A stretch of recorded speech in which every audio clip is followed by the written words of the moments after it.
Hi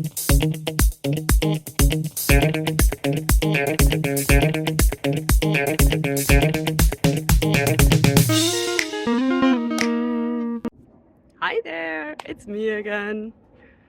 So you all probably recognize the plant that's behind me, right? So the question today is, what will happen if I touch it?